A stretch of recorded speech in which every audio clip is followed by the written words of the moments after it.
Jangan sampai kalian melakukan gali lubang tutup lubang untuk membayar hutang-hutang kalian ketika kalian benar-benar nggak punya uang buat membayar. Semakin kalian gali lubang tutup lubang, semakin hidup kalian hancur, semakin hutang kalian menumpuk. Saya mau menceritakan pengalaman saya terkait gali lubang tutup lubang.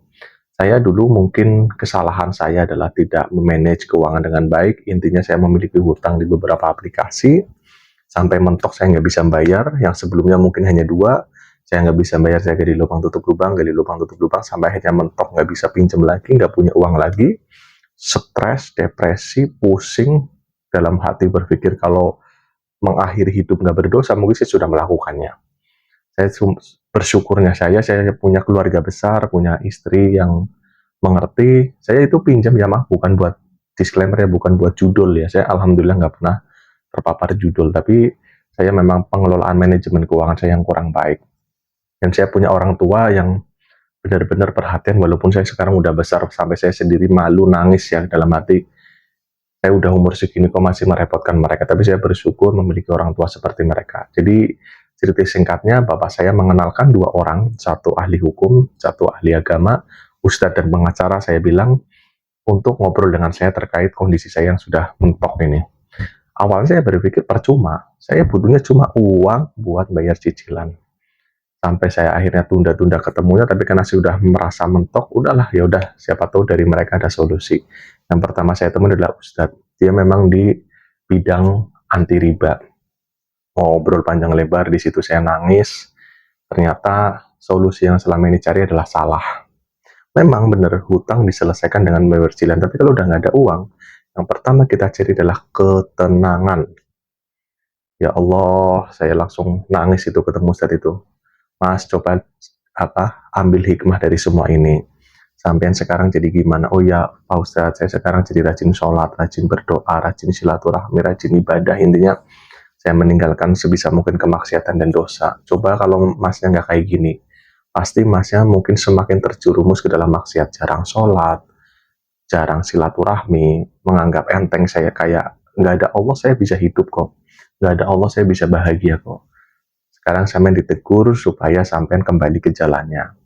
Solusinya adalah kalian sampean berdoa, berserah diri, bertawakal, berikhtiar, bertawakal, dan sampean cari pundi-pundi uang di tempat lain. Berserah diri itu bukan pasrah ya. Berserah diri itu kita menyerahkan semuanya kepada Allah, tapi kita usaha dengan sabar. Loh, tapi orang meneror, udah mas, dibiarin aja. Kalaupun orang datang, jenengan sampean itu sampaikan alasannya. Saya pertama takut ya, karena memang saya belum pernah ketemu dengan debt collector. Sampai akhirnya ada yang datang ke rumah, saya gugup, tapi saya sampaikan apa adanya. Alhamdulillah mereka mengerti, yang akhirnya saya angsur tiap bulan. Walaupun sebenarnya masih alot ya negosiasi awal bahwa mereka mintanya langsung dibayar 3 kali atau langsung lunas dengan diskon ini. Tapi saya bilang saya nggak bisa, daripada saya menjanjikan, lebih baik saya bilang saya mampunya bayar maksimal 500 atau 300 di setiap bulannya. Nego, akhirnya deal. Yang penting tiap bulan dibayar. Alhamdulillah, satu permasalahan selesai. Tapi ada beberapa masalah lain ya, yang memang hutang saya sangat banyak gitu loh. Sampai saya nemuin waktu bahwa saya harus menjual rumah.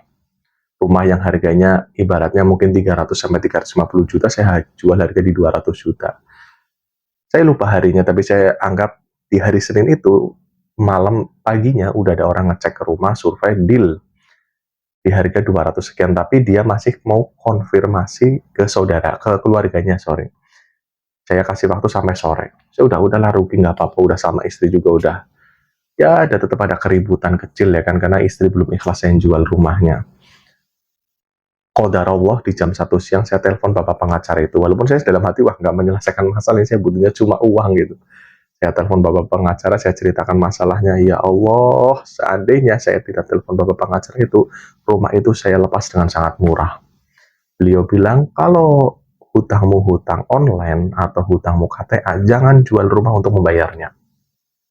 Kecuali hutangmu pakai agunan, itu udah ada dasar hukumnya dan memang mereka pegang agunannya.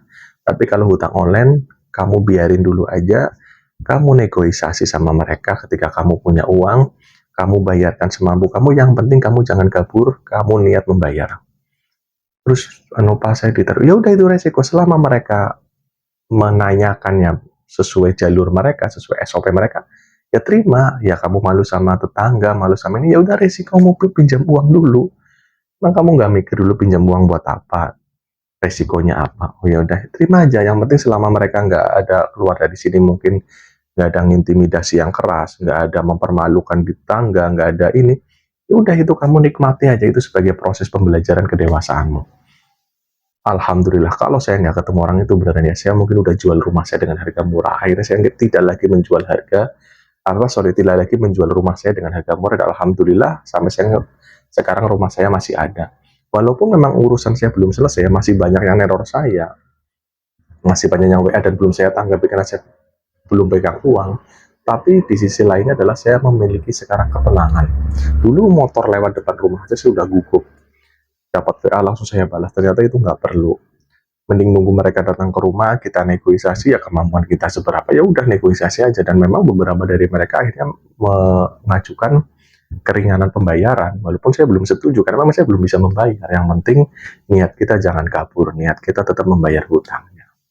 Jadi buat kalian yang lagi dikejar-kejar hutang, khususnya hutang online ya, yang KTA tanpa agunan, ketika kalian udah nggak punya uang, jangan sampai gali lubang tutup lubang. Itulah yang membuat saya semakin terpuruk. Mungkin dari hanya satu aplikasi, 2, 3, 4, sampai 7 aplikasi hanya untuk gali lubang tutup lubang. Kalau kalian sedang terjerumus dalam hutang online ataupun hutang KTA yang tanpa agunan, jangan sampai kalian memaksakan diri untuk gali lubang tutup lubang. Lebih baik kalian tahan dulu, negosiasi dengan kemampuan yang kalian bisa, dan kalian kerja keras untuk membayarnya. Setelah hutang nanti kita lunas semua, jangan lagi-lagi mencoba untuk berhutang. Semoga video saya ini bermanfaat ya, karena saya mau menyampaikan bahwa saya merasakan dulu depresinya saya gimana. Saya ingin berbagi pengalaman supaya teman-teman yang sedang depresi, dikejar hutang tapi nggak punya uang, nomor satu adalah ketenangan. Kembali kepada Allah, cari orang yang bisa memberi solusi. Solusi bukan membayari hutang ya, solusi tapi memberikan ilmu kepada kita yang membuat kita menjadi lebih tenang, menjadi lebih rileks, dan menjadi berpikir jernih untuk menyelesaikan masalah kita. Semoga video saya bermanfaat, jangan lagi tergoda hutang, jangan lagi gali lubang tutup lubang yang akan membuat kamu semakin sengsara. Silahkan tulis di kolom komentar kalau kalian ada pengalaman terkait ditagih orang, pinjol, dan debt collector sebagai bahan pengalaman kita bersama, sebagai bahan renungan kita bersama supaya kita lebih hati-hati dalam berhutang. Semoga video ini saya bermanfaat, sampai jumpa di video saya selanjutnya.